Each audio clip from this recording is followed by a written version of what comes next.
The day I bought my small farm on the outskirts of Greenfield, I thought I had found my slice of paradise. It was a modest piece of land, but it was mine, untouched by the rigid rules and bureaucracy I had grown tired of in the city. My dream was simple: grow crops, raise a few animals, and finally live life on my own terms. What I didn't realize was that my so-called peaceful escape would put me at war with the homeowner association and their self-proclaimed Queen Karen. It all started innocuously enough. A week after moving in, Karen appeared on my doorstep. She was everything you'd expect: a middle-aged woman with perfectly styled blonde hair, wearing a bright pink blouse and carrying a clipboard. She introduced herself with a smile that didn't quite reach her eyes and handed me a thick packet of documents. "Welcome to the neighborhood," she said, her voice dripping with false warmth. "As a resident here, you'll need to review and comply with our homeowner association guidelines." I frowned, flipping through the pages filled with absurd rules and fees. "There must be a mistake," I said. "I'm not part of any homeowner association. This is private property." Her smile tightened. "Oh, but you are. This entire area is under the jurisdiction of the homeowner association. It's mandatory." I shook my head. "I specifically bought this land because it wasn't part of an homeowner association. I'm not signing anything." Karen's expression turned icy. "Refusing to comply could lead to fines, legal action, or worse. I'd think carefully about your next steps." I stood my ground. "I'll take my chances." That's when the trouble began. At first, it was petty harassment, notes left on my door reminding me of violations, neighbors suddenly giving me the cold shoulder, and anonymous complaints about my messy farm. I ignored it, determined not to let their pettiness get under my skin. But then Karen escalated. One morning, I walked outside to find a group of workers pouring concrete on the edge of my property.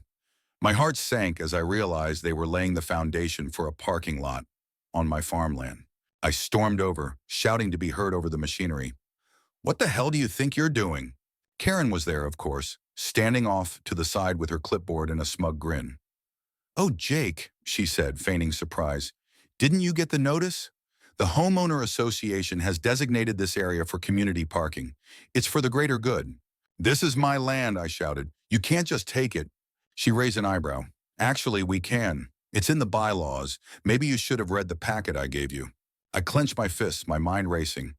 "I never agreed to any of this. I'm not part of your homeowner association." Karen's smile widened. "You'll find that the courts tend to side with us in these matters. I'd recommend cooperating." I didn't back down. "Get off my property, now!" Karen's eyes narrowed, and she motioned for the workers to continue. "This is happening with or without your consent." Furious, I called the police, hoping they could put an end to the madness. When the officers arrived, Karen immediately switched to her victim act, claiming that I had been aggressive and was interfering with community improvements. To my dismay, the officers seemed more inclined to listen to her than to me. They told me it was a civil matter and suggested I take it up with the courts. By the end of the day, half of my field was covered in concrete. My crops were destroyed, and Karen was charging neighbors to park on what used to be my farm. I felt powerless, but I wasn't about to let her win. Over the next few weeks, I began gathering evidence. I documented everything: photos of the construction, videos of Karen admitting to the parking lot, and records proving my property was private and not subject to any homeowner association rules. I also discovered something even more disturbing. Karen wasn't acting alone. The homeowner association's president, a man named Richard, had orchestrated the whole scheme. He was using his position to enrich himself and his allies, and my farm was just the latest casualty. With my evidence in hand, I confronted Karen and Richard at a homeowner association meeting. The room was packed with residents, many of whom were just as fed up with the homeowner association's overreach as I was. As I laid out my case, the tension in the room was palpable. Karen tried to interrupt, but I didn't let her. "You've been bullying this community for years," I said, my voice steady, despite the adrenaline coursing through me. "But it ends now. I have proof of your illegal activities, and I'm not afraid to take this to court." Richard smirked, but I could see the flicker of panic in his eyes. "You're making baseless accusations," he said. "This meeting is over." But it wasn't over. Not by a long shot. As the crowd began to turn against Karen and Richard, I knew I had allies. This wasn't just my fight anymore. It was a battle for the entire community. And I wasn't going to back down. After the homeowner association meeting, I realized I had lit a fire under the community. People who had stayed silent for years were finally speaking up, sharing their own stories of harassment and unjust fines. Karen and Richard's grip on the neighborhood wasn't as strong as they thought. Still, I knew they wouldn't go down without a fight. What I didn't expect was just how far they were willing to go to silence me. The next morning, I woke up to a strange noise outside. Peering through the window, my heart sank. A large truck was parked in front of my property, unloading construction equipment.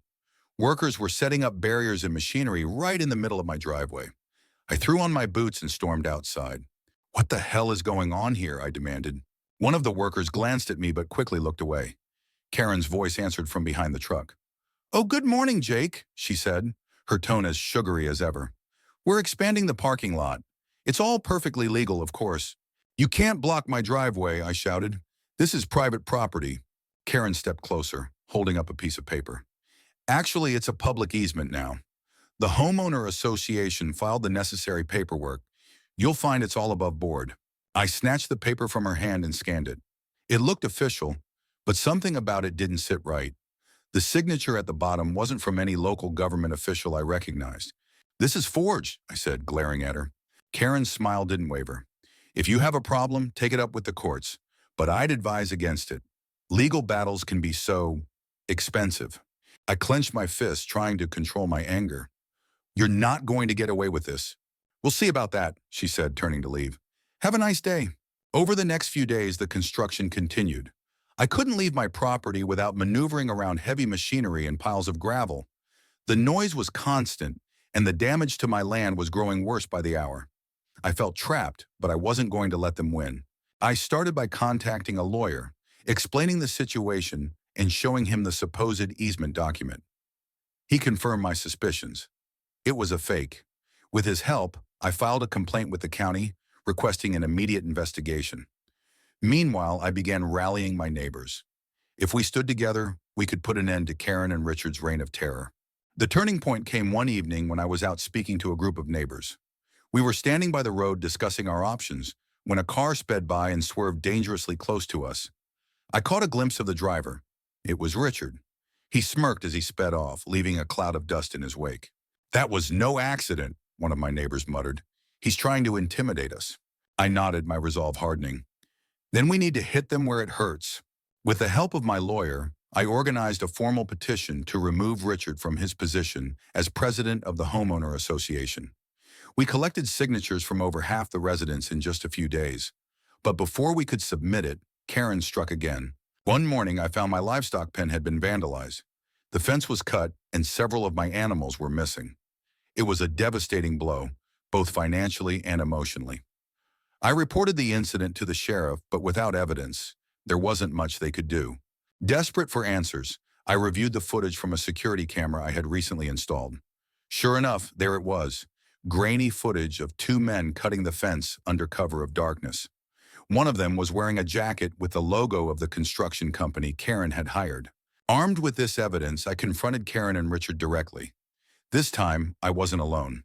Dozens of neighbors joined me, surrounding their house in a show of solidarity.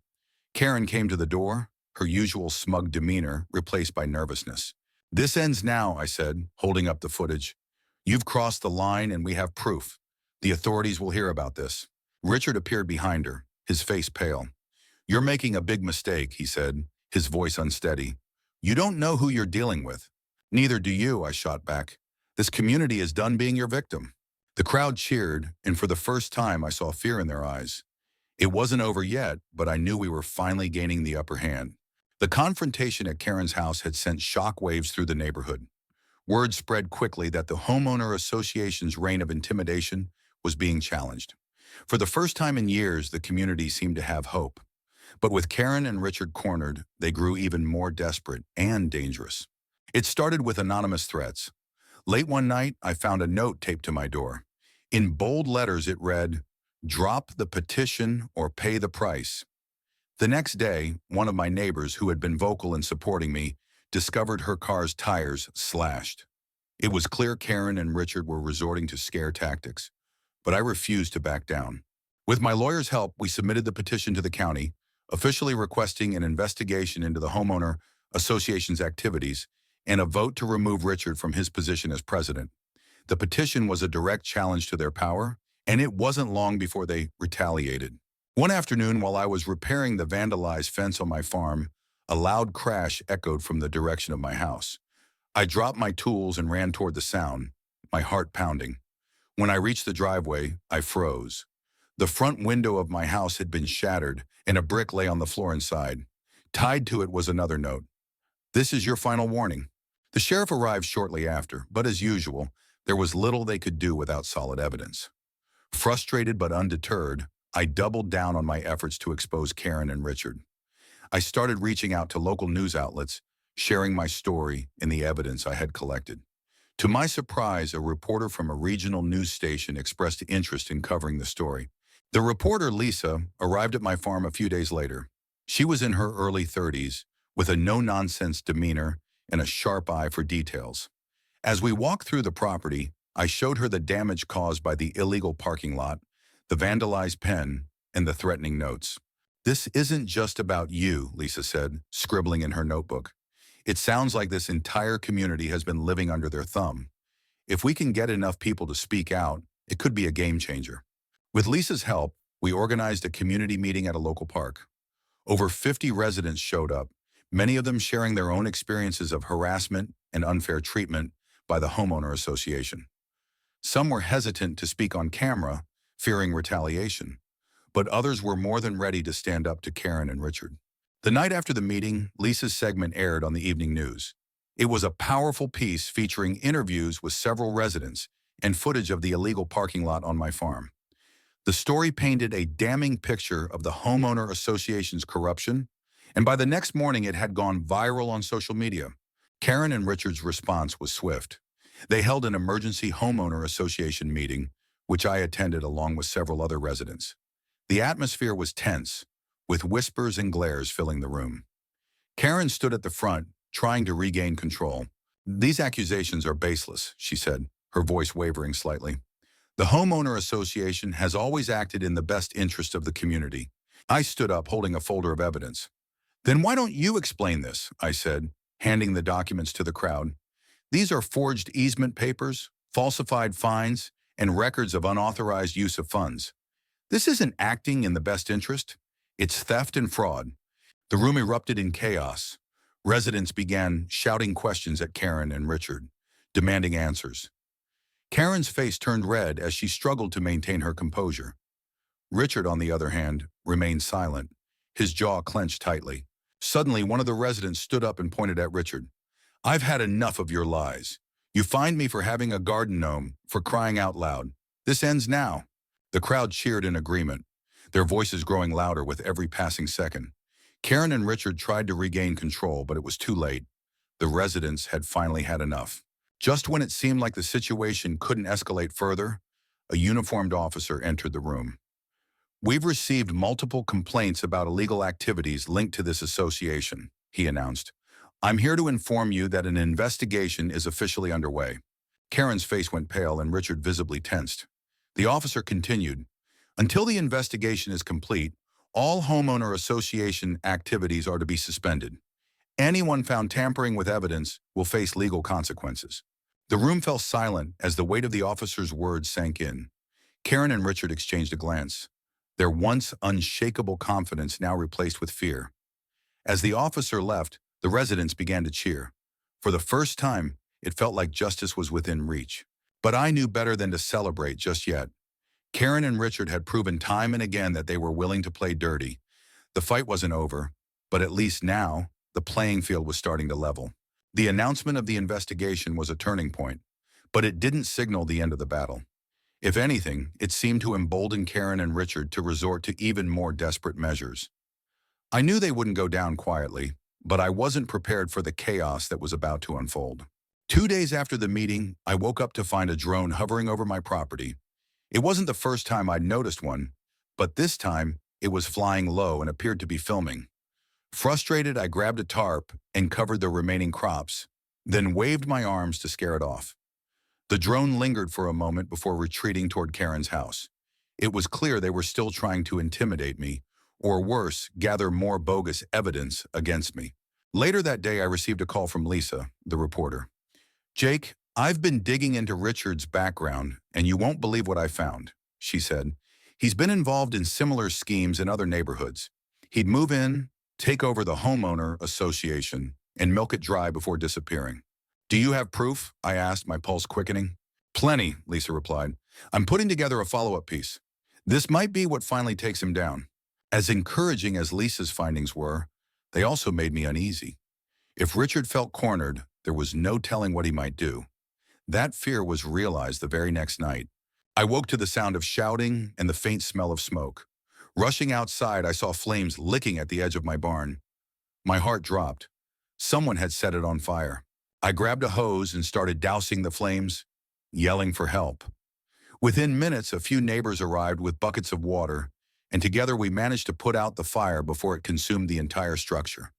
But the damage was significant, and the message was clear. The sheriff arrived shortly after, and this time, they seemed to take the situation more seriously. "This isn't just vandalism," one of the deputies said. "It's arson. We'll launch a full investigation." As I showed the deputies around the property, pointing out the drone activity and the threatening notes, one of my neighbors approached me. "I saw Richard's car parked near your property last night," she whispered. "I didn't think much of it at the time, but now, that was the break we needed." With her statement and the evidence of arson, the sheriff obtained a warrant to search Karen and Richard's homes. What they found was even more damning than we could have imagined. Boxes of documents, many of them forged, detailed years of illegal activity. There were records of embezzled funds, fake fines, and payments to the construction company that had destroyed my farm. They even found a tablet with footage from the drone, showing Karen and Richard discussing how to deal with Jake. The fallout was swift. Richard was arrested, and Karen was taken in for questioning. News of their corruption spread quickly, and the residents of the neighborhood were furious. Many who had once supported the homeowner association now openly denounced it. The investigation expanded, uncovering more victims of their schemes in other neighborhoods. With the homeowner association's leadership dismantled, the community came together to rebuild. Neighbors who had once ignored or avoided me now offered their support. We organized a cleanup of the parking lot, tearing up the concrete and restoring the land to its original state. It would take time, but my farm was slowly coming back to life. Lisa's follow-up story aired a week later, featuring interviews with residents and footage of the recovered documents. It was a powerful piece that not only exposed Karen and Richard's crimes, but also highlighted the strength of a community standing together against injustice. As for me, the fight had taken its toll, but it had also taught me something invaluable. I wasn't just fighting for my land, I was fighting for my right to live freely and without fear. And while the scars of this battle would remain, so too would the lessons and the friendships forged in its wake. The homeowner association was officially disbanded, and Karen and Richard's reign of terror was over. Justice had finally been served. But as I stood on my porch watching the sunrise over my reclaimed land, I knew one thing for certain: I would never let anyone take what was mine again.